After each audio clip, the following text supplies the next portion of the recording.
This channel supports Extra Life in its efforts to raise money for the Children's Miracle Network. For more information about how to donate and join in their efforts, go to the link displayed here. Extra Life. Play games, heal kids.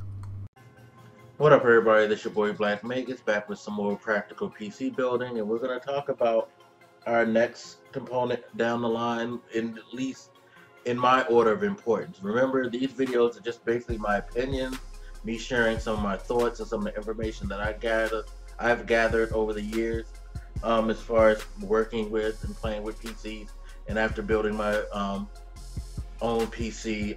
Just wanted to share this information and let you guys go from there. Don't take this as 100% fact. I'm no expert. I'm just one of you guys who's into PC and who's built a PC and just want to pass along some of the knowledge, information that I've got. Next thing we're talking about is this little tiny box right here. Processor. This little tiny thing. Processors are very, very small. I guess this little tiny box top is a good comparison. It's a pretty messed up box top too. Damn. But yeah, processor might be the size of this right here. Not that big of a component, but it's a very, very important component, which I feel like once you've decided on what type of motherboard you are getting, that's the next thing that you should start to look up. It's the processor. This is the brain. This is the thing that probably out of anything else matters the most, outside of course, power, because without power, how are you gonna like the computer? But yeah, you want to make sure you get the best processor for yourself and for your needs. The thing about a processor is that it allows for everything to be computed.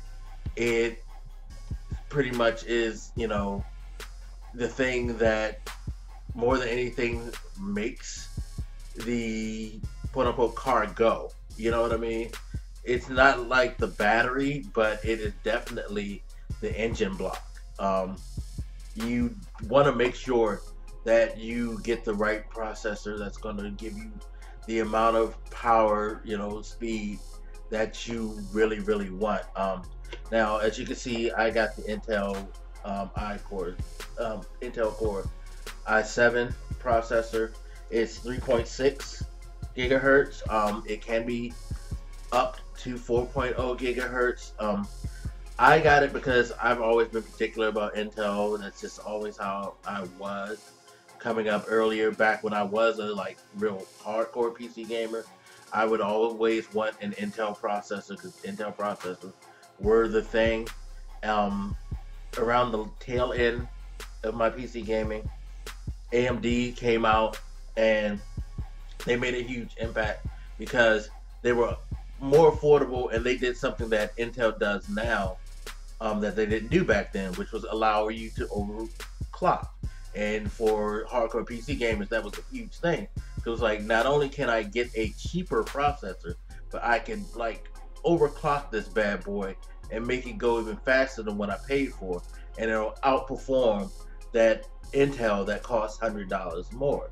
You know, so AMD, that's how AMD pretty much made their bones in the PC game. It's like they came out, they were new, they weren't the best products in the world. Overheating was a huge issue with AMDs back in the day, but people thought it was well worth the risk because you spent so much less and you got so much more out of an AMD, and that's why AMD ended up, you know, being higher at the point where they are now, where they're in good competition with Intel. Intel, of course, now do perform much better. AMDs don't outperform them because, again, Intel allows you to overclock too. So whatever they can do with the AMD, Intel can do just a little bit more better in terms of performances. But the thing about that is, that's why I said it's so important first to pick the motherboard, because you need to know where you're going to go. Now, as far as the whole outperforming thing, if you look at the numbers and you listen to other people who probably have AMD, I think all of them will tell you Yeah, Intel is better, but it's not that much better, especially if you look at the numbers. You know, the performance is, you know, in some cases you do see a significant difference, you know, but some you don't. And of course, when it comes to gaming, if you have the right graphics card, you can kind of make up for some of that. So it's a really it's all about basically what you're more familiar with and what you're more comfortable with. Like me, I will always suggest Intel because I'm an Intel guy. But I do not have any problem with AMDs. In fact, again, being practical, if cost is something that is very important to you, you're better off going with the AMD because you're going to get great performance for a much less price. You'll shave off a couple of $100 from your bill going with AMD. That's just a fact. There's no disputing that. Unless you can find somewhere where you can get Intel processors at a really good discount, a really good discount. So, this one, it cost me $280, but that was on a sale and that was a part of the whole combo thing. It's not that old. You know, it's Generation 4. Just was released sometime around this time, I believe, last year. So it'll definitely last me long. Of course, now there's a 5th generation of Intel to look at that's coming soon. By the way, don't be alarmed when you see the 5th gen specs, because you'll see, like, I have a 3.6 i7 4th gen. The highest that they have for the first batch of 5th gens are 3.1 gigahertz. And a lot of you probably look at that and be like, well, that's slower. No, better technology, better performance. The speed may look slower, but it's going to pretty much outperform the, you know, it'll outperform that 3.1 will far outperform the highest overclock, you know, Generation 4 i7. So just bear that in mind. But also, again, bear in mind the cost, because when those things come out, I'm pretty sure they're going to be at least $500 from the start. You know, I kind of got lucky to get this on sale. Probably would have cost me around $350. If I would have bought it last year, probably would have been at least $400-500 too. But they scale down pretty fast because technology keeps moving, keeps growing. But you do want to make sure that once you make your decision on your motherboard, you figure out how much speed you need, how much money you want to spend. Again, you're going on the Intel side, you can get away with i5. I like i5s. I had an i5. i5 is fine if you just want to, you know, if you're not doing a whole lot of multitasking, if you know, want something that's, you know, good for gaming but not necessarily built for gaming, that'll allow you to do a lot of things.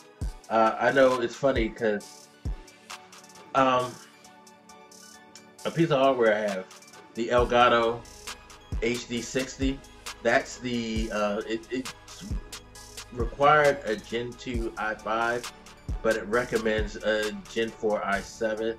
That's another thing that I'll probably get into later. There'll be some things, some games, some hardware that'll require you to run a certain thing, and if you want to do that, you want to keep that in mind. Like, think about the equipment, software, games, whatever that you want to run. Find their specs, see what their recommended specs. Ignore the required specs. Always look at the recommended specs, I say, because that'll give you an idea of how much more performance your computer will do beyond that or below that, so you'll know what you need to do. And I will call this person back in a second because you interrupted the video. But anyway, suggestions, again, always i7. Intel is for me. AMD, the A series Athlons, they look really good.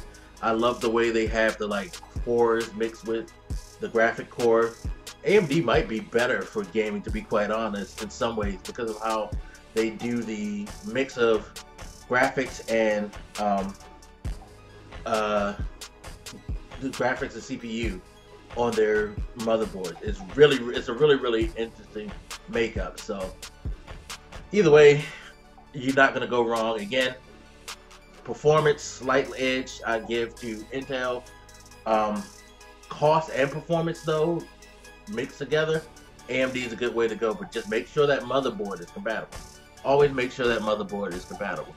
Alright, so I'm going to close this video out, especially since everybody seems to want to blow me up all of a sudden now and have a conversation.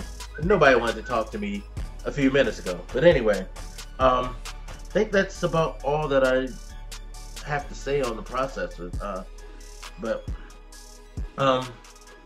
As always, you guys hit me up. Let me know what you think. If you have questions, please ask them. If you have suggestions, please let me know. Criticism, keep it constructive, all that. And I'll holler at you guys later. It's your boy Black Makers, and I'm out. Deuces.